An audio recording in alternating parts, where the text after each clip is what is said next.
그럼에도 불구하고 이 책의 주제는 한 문장으로 표현을 하자면 세상은 생각보다 좋아지고 있다 라고 저자는 끊임없이 강조를 하고 있어요. 네. 여러분 정말 세상이 좋아지고 있다고 생각하세요? 네.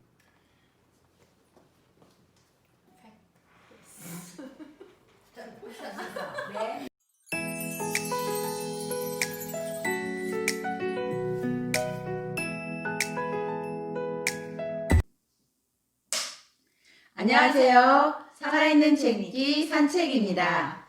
오늘은 사회학으로 세상 읽기 두 번째 시간입니다. 오늘 함께 할 책은 팩트 플리스인데요. 처음 듣는 용어예요. 책 소개 좀 해주시겠어요? 네, 팩트 플리스는 저자 한스 로슬링이 만든 신조어입니다. 우리나라에서는 사실 충실성이라고 번역하고 있는데요. 팩트 플리스는 팩트, 그러니까 사실에 근거해서 세계를 바라보고 이해하는 태도와 관점을 뜻합니다. 이 책은 빌 게이츠가 미국의 모든 대학생, 대학원생들에게 졸업을 했다고 하는 증명만 하면 전자책을 다운받을 수 있도록 와, 선물을 해서 화제가 된 책이기도 하고요. 네. 전 세계적인 베스트셀러이기도 합니다. TVN의 책 읽어드립니다에서 소개한 적도 있고요. 여러 면에서 논쟁적이고 참신해서 추천했습니다. 저자가 3명인데 저자는 어떤 사람들인가요? 네. 저자 한스 로슬링은 통계학 분야의 세계적 석학이자 의사이며 세계보건기구와 유니세프 등의 구호기구에서 고문을 지냈습니다. 스웨덴 국경 없는 의사회 공동 창립자이기도 하죠. 그런데 이분이 암에 걸려서 2달 정도밖에 살 수 없다는 진단을 받아요. 그래서 그때부터 이 책 팩트 플리스를 쓰기 시작하면서 마지막 시간을 보내고 마무리를 그 아들과 며느리가 하게 돼요. 그래서 공동 저자가 3명입니다. 네. 이 책의 내용은 어떤 내용인가요? 네. 내일 지구가 멸망하면 사과나무를 심고 네. 생이 2달이 남으면 책을 써야 되는 거네요. 네. 네. 네. 저자는 투병을 하면서 이 책을 썼어요. 어느 날은 갑자기 건강이 악화돼서 119 구급차를 불러서 병원으로 가게 됐는데 심지어 그때도 초고를 손에 들고 구급차를 탔다고 해요.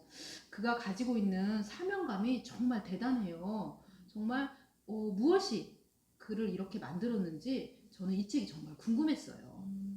그래서 책을 딱 펴면은 맨 먼저 13개의 문제가 나옵니다. 여러분들 13개 문제 풀어보셨죠? 네. 몇 개나 맞으셨어요? 3개 맞췄습니다. 제가 좀 낫네. 전 4개 맞췄습니다. 다들 평범하시네요. 네. 13개 문제는 저자가 이 책을 쓰게 된 동기이기도 해요.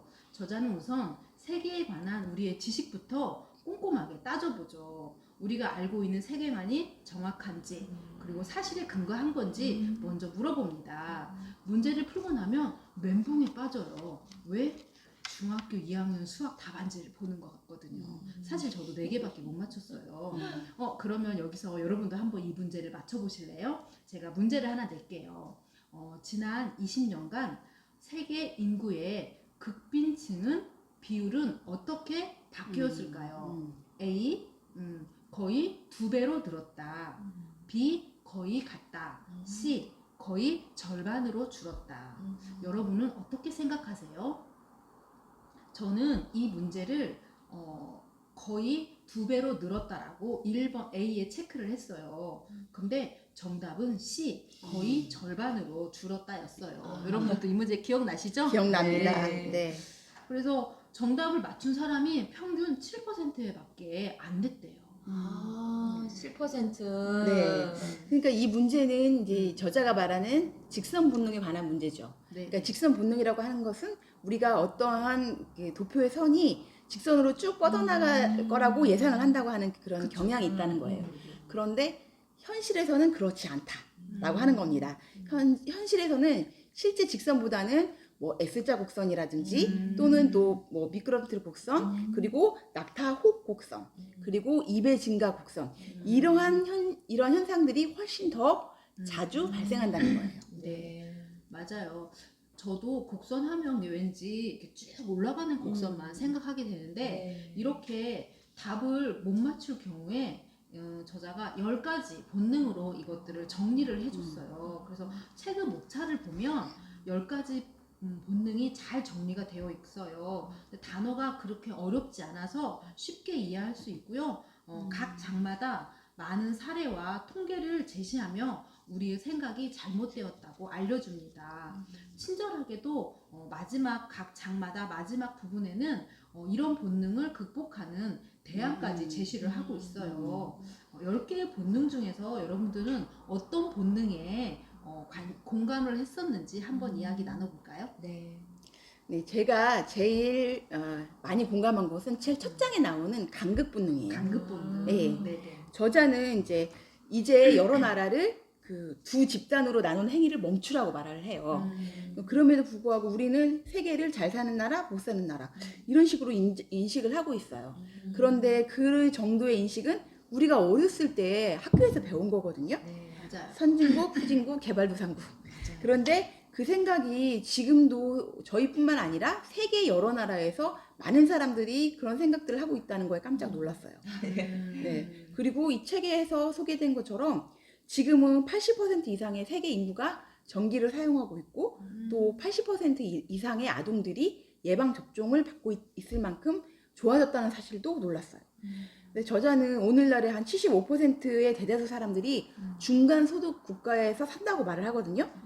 근데 사실은 지금의 코로나19 상황에 보니까 막 선진국들에서 네. 우리가 그동안 선진국이라고 생각했던 데서 막 맞아요. 지금도 막 영국 이런 데서 막 물건을 사재기하고 예, 그리고 일본에서는 뭐 일일 통계를 팩스로 보내고 네. 정말 이런 상황을 보면서 저기가 우리가 생각했던 그런 선진국이 맞아? 그런 그러니까 이런 어떤 재난 상황이 들면서 이 세상이 굉장히 달라진다는 생각들을 해봤어요. 아, 그랬군요. 네. 네, 공감이 됩니다.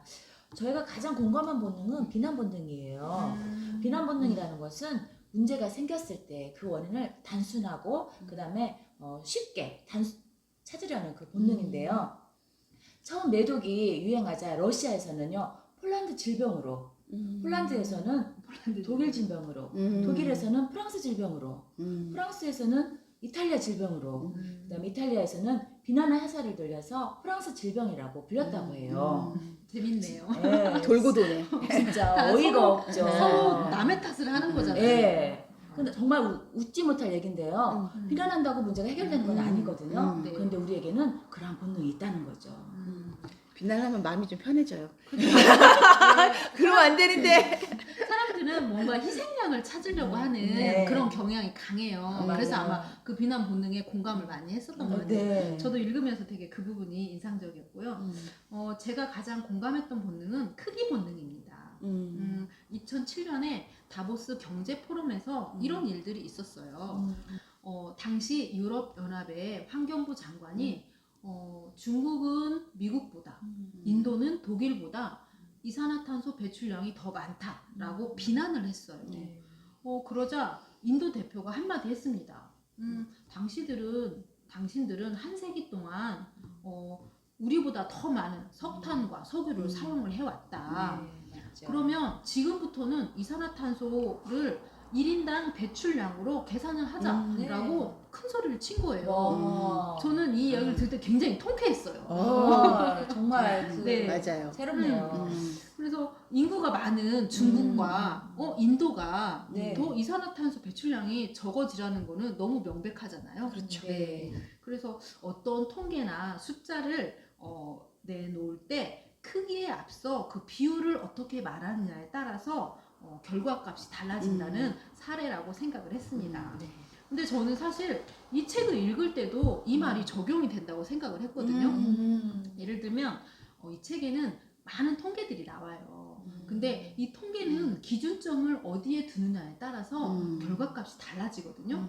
그래서 근데 이 저자는 어떤 기준을 딱 본인이 임무로 정하고 나서 그 기준에 맞는 통계를 가지고 와서 책에 많이 제시를 하고 있거든요. 네. 조금 아쉬운 부분이에요. 그렇죠. 좀 더 그 뭐랄까 신뢰성 있고 좀 확실한 통계가 좀 더 뒷받침이 됐고 그 통계가 어디서 나왔는지 좀 더 명확히 제시가 됐다면 이런 논란이 좀 없지 않았을까 하는 부분이 들고요. 네. 그리고 또 한 가지 조금 아쉬운 거는 10가지 본능이다라고 네. 말을 해놓으니까 네. 10개를 맞추기 위해서 조금 짜맞춘 듯한 그런 기분이 드는 본능들이 있어요. 분명히 있더라고요. 맞아요. 뭐 좀 겹치는 네, 부분이 네, 있고 네. 또 구분이 좀 명확하지 않아서 읽을 때 조금 혼동된 부분이 있었던 것 같아요. 네. 그러니까 이걸 10개를 맞추다 보니까 네. 저 같았으면 한 7가지 본능을 7개도 괜찮은데. 네. 7개 괜찮죠? 네. 괜찮아요. 했을 것 같은데 좀 욕심을 많이 부렸더라고요. 그렇죠. 네. 그래서 좀 본능이라기 보기에는 약간 인식의 오류? 약간 그럴 네, 맞아요. 수 있는 그런 것들을 좀 음. 본능이라고 이게 본능은 원래 선천적으로 타고난 건데 이게 무슨 본능이야 네. 이런 생각이 드는 것도 살짝 있기는 했습니다. 네. 네.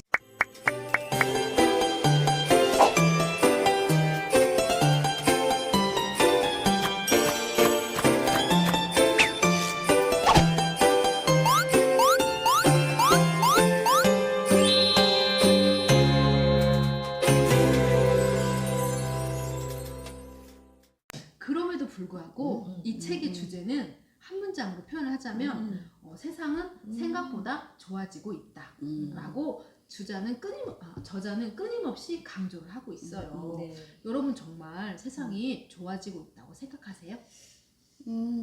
이 책이 나온 걸 보면 그래요. 이 책이 나온 거를 보면은 그런 생각이 들어요. 그러니까 처음에 제가 이 책을 읽었을 때는 내 인식이 진짜 그 과거 장 지글러의 왜 세계의 절반은 굶주리는가. 이 책이 여기에다 나가고 있죠? 네, 거기에 지금 머물러 있다는 생각이 들면서 좀 충격을 사실 좀 받았어요. 네. 충격을 좀 받았는데, 그러니까 왜냐면 극빈층의 비율도 절반으로 줄어들고 또 이제 자연재해도 굉장히 많이 발생을 했는데 그동안 근데 거기에서 사망한 사망자는 인구도 줄어들고. 네, 절반으로 줄어들었고 그리고 여성들이 또 남성들 못지않게 같이 비슷한 시기만큼 교육을 받는단 말이에요. 네. 그런 통계들을 보면은 세상은 좋아지고 있는 게 맞아 이런 생각도 사실 들어요. 네. 그런데 문제는 또 이제 우리가 예상하지 못했던 다른 변수들, 위험들도 생기고 맞아. 특히나 이제 뭐 부의 불평등 이런 것들은 그 피케티가 얘기했다시피 점점 더 심해진다는 거예요. 그렇죠. 만약에 그런 통계들을 또 제시를 한다면 그것도 좋아진다고 보기가 어려운 그런 네. 문제가 있다 이런 생각이 듭니다. 네. 양극화가 심해지고 있는 거는 분명한 분명하죠. 사실이거든요. 네. 네. 그런 것들을 우리가 또 간과할 수 없으니까 네. 네. 그렇게 생각을 해요. 저도 좀 비슷한데 세상이 점점 좋아지고 있어에 대해서 어느 정도 동의는 합니다. 하지만 기존에 있던 문제들이 개선되고 그 다음에 좋아지고 있는 면은 사실이지만 또 시대가 변함에 따라서 새로운 문제들이 등장해가지고 사람들이 또 많이 고통받고 있는 것도 현실이라고 생각을 합니다. 예를 들면 부의 불평등, 그 다음에 상대적 박탈감 이거 외에도 예를 들면은 뭐 환경 문제 이런 거? 안 보이겠어. 예를 들면 상대적 박탈감, 또의 불평등 외에도 사이버 범죄, 사이버 문제, 혐오 범죄, 혐오 범죄, 네, 그다음에 요즘 심각한 환경 재앙, 환경 재앙 네, 등이 세상에 심각합니다. 미치는 부정적 영향이 너무 크고 그래서 세상은 점점 좋아지고 있으나 여전히 나쁘기도 하다라고 저자가 이제 말하는데요. 저는 이 말이 더 정확하다고 봅니다. 네.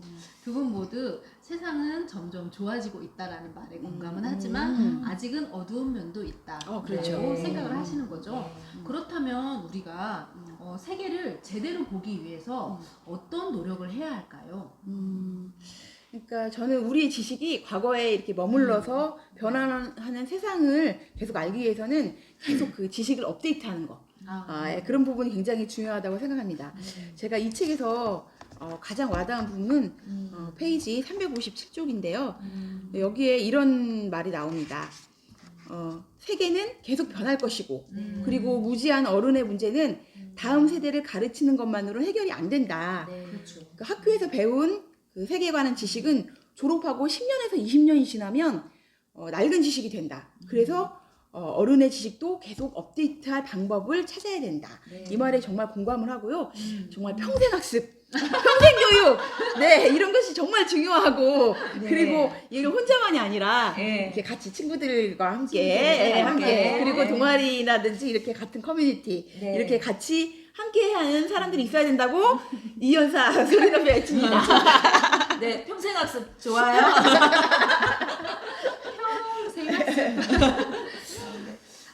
되게 공감이 되는 얘기고요. 저희가 또 이렇게 유튜브를 찍어서 네. 여러분들과 함께 공유하려고 하는 그 마음이기도 합니다. 네. 저는 과거에 우연찮게 새 종류의 신문을 오랫동안 구독을 했었어요. 와, 3개씩이나. 네. 대단해요. 각자 개성이 강한 신문이었어요. 음. 너무 그 편파적이어서 제가 낯이 뜨거울 정도로 아. 어떤 한 사건에 대해서 이렇게 다른 시각으로 볼 수 있구나라는 거를 그때 저는 깨달았어요. 더 웃긴 것은 일면에 큼지막하게 나오는 사건들의 진실성이 가장 떨어진다는 거예요. 단순한 의혹 제기 그리고 뭐 의도적인 진실 왜곡 아니면 뭐 비논리적인 궤변들 이런 것들이 신문의 일면을 차지하고 있는 거예요. 그래서 저는 이런 무분별한 정보의 홍수 속에서 양질의 정보를 찾아낼 수 있는 해안을 길러야 되겠다 이런 생각을 했습니다. 그래서 저는 신문을 볼 때 맨 뒷장부터 봐요. 좀 특이하시네요. 사실 진짜 사실들은 그곳에 다 있거든요. 그래서 뒤에서부터 계속 훑어가면은 제일 앞장에 가면 이거는 3, 4일만 지나면 뉴스의 제목이 바뀌어요. 그리고 사실 그런 책도 있어요. 롤트 도벨리가 쓴 뉴스 다이어트라는 책이 있어요. 저희 리더스 클럽 독서 토론에서 한번 토론을 했던 책인데요. 이 저자는 이런 얘기를 해요. 매체는 뭔가 새롭고 내보낼 만한 그림이 괜찮은 그래서 이야기거리가 삼을 만한 재난만을 골라서 보도한다라고 저자는 말을 해요. 따라서 우리는 언론이 대한 무조건적인 신뢰는 이제 하면 안 될 것 같아요. 언론도 편파적일 수 있다는 예상을 충분히 하면서 많은 뉴스를 접해야 되고요. 네. 그리고 그런 뉴스에 무한정 노출이 되기보다는 자기가 스스로 시간을 정해서 뭐 칼럼이나 의견을 사설들을 읽는 그런 골라서 읽는 노력이 필요한 것 같습니다. 저 실은 제가 드라마를 좋아하는데 이제 뉴스를 이제 보려고 노력을 했어요. 왜냐면 뉴스를 보면 조금 똑똑해질까 싶어서요. 그런데 그런 뉴스조차도 조금 더 객관적인 시선으로 좀 봐야겠다는 생각을 또 하게 되네요. 네네. 우리가 그러면은 좀 더 세상을 객관적으로 바라보고 이해하기 위해서 어떤 노력을 해야 될까 이 부분에 대해서 제 생각은요. 문제가 생겼을 때 그 원인을 어떠한 개인이나 어떤 집단에 이렇게 몰아붙이지 말고 그 문제가 일어난 배경, 그 다음에 시스템을 좀 더 이해하고 그걸 개선하는 데 노력해야 된다고 생각을 합니다. 그래야 같은 비슷한 문제의 재발을 방지할 수 있지 않을까 생각을 합니다. 예. 자, 여러분은 어떠셨나요? 세상은 정말 좋아지는 걸까요? 오늘 너무 진지했나요? 네, 좀 네. 어려웠어요. 네. 물론 진지합니다. 근데 왜냐하면 사실은 우리가 처음에도 말했던 것처럼 우리가 그 어렸을 때 한 20대 정도까지 배우고 나서 세상이 어떻게 달라지는데 큰 재난이나 뭐 단편적인 것만 보지 이게 깊숙하게 이걸 네. 업데이트를 안 해놨더라고요. 그래서 맞아요. 좀 이게 좀 두껍고 어려운 책이지만 한번 해봤습니다. 네. 네. 그래도 이 책이 우리가 알고 있는 것들을 이건 아니다라고 명확하게 말해주는 부분은 굉장히 좋았던 것 같아요. 그래서 그런 부분들의 사람들의 많이 공감을 받고 호기심에 이 책이 많이 팔렸었던 것 같기도 하고요. 근데 이제 그렇게 해서 읽다 보니까 이 책에 대한 비판도 조금씩 나오긴 하더라고요. 자, 제이는 어떠셨나요?